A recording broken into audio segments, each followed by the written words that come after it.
Assalamualaikum warahmatullahi wabarakatuh.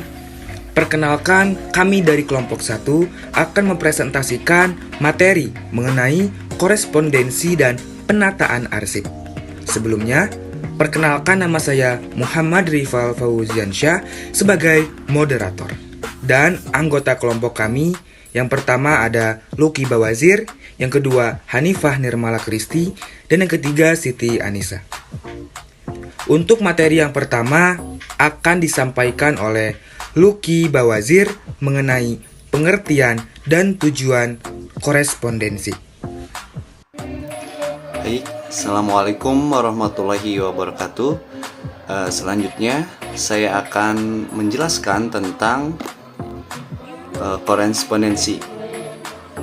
Pengertian korespondensi, bidang komunikasi organisasi dalam sistem perkantoran dengan bentuk tulisan, diantaranya adalah korespondensi atau surat menyurat.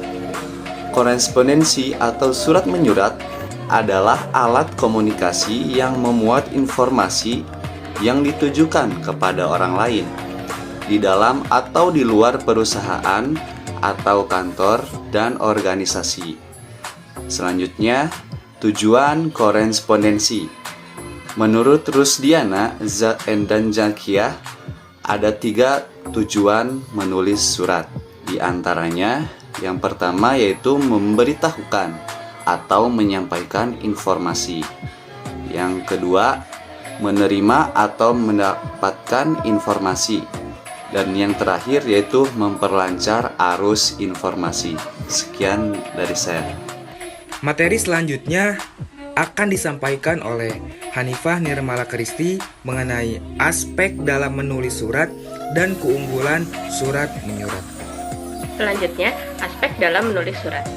Agar seorang penulis dapat menulis secara efektif, maka harus memahami berbagai aspek, yaitu 1. Prosedur korespondensi, 2. Topik yang akan ditulis, ketiga, teknik penulisan surat, keempat, penggunaan tata bahasa dalam surat menyurat, dan yang terakhir kelima, jabatan atau posisi penulis dan penerima surat.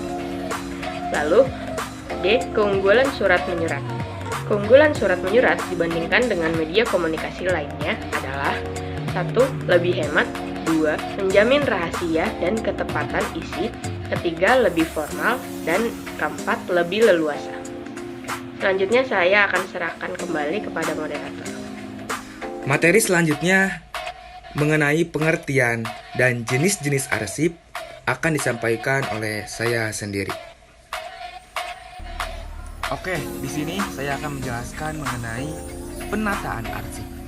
Kata arsip berasal dari bahasa Belanda, yaitu archief. Sedangkan dalam bahasa Inggris, arsip dinyatakan dengan istilah file. Menurut Kamus Administrasi Perkantoran, file dapat diartikan sebagai semacam lemari berlaci yang dipakai untuk menyimpan berkas-berkas. Yang kedua, ada jenis-jenis arsip, di mana jenis-jenis arsip ini dapat dibedakan sebagai berikut. Yang pertama, arsip menurut subjek. Yang kedua, arsip menurut nilai gunanya. Yang ketiga, arsip menurut bentuk dan wujud fisiknya. Yang keempat, arsip menurut sifat kepentingannya. Yang kelima, arsip menurut fungsinya. Yang keenam, arsip menurut tempat atau tingkat pengolahannya. Yang ketujuh, arsip menurut keasliannya. Dan yang kedelapan, arsip menurut kekuatan hukum. Materi yang terakhir akan disampaikan oleh Siti Anissa. Selanjutnya, sistem penataan arsip. Kata sistem dalam hubungannya dengan sistem kearsipan biasanya menunjukkan metode penyusunan atau metode klasifikasi penggolongan. Ada 2 metode pokok untuk menyimpan dokumen, yaitu yang pertama, metode kearsipan mendatar, di mana dokumen-dokumen yang satu ditaruh di atas, sedang yang lain dalam laci-laci dan sebagainya.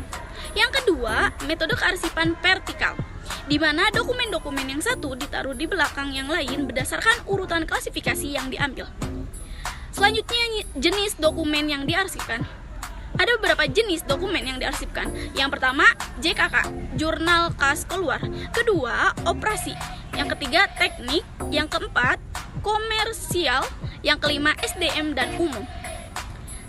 Selanjutnya, pemeliharaan dan pengamanan arsip.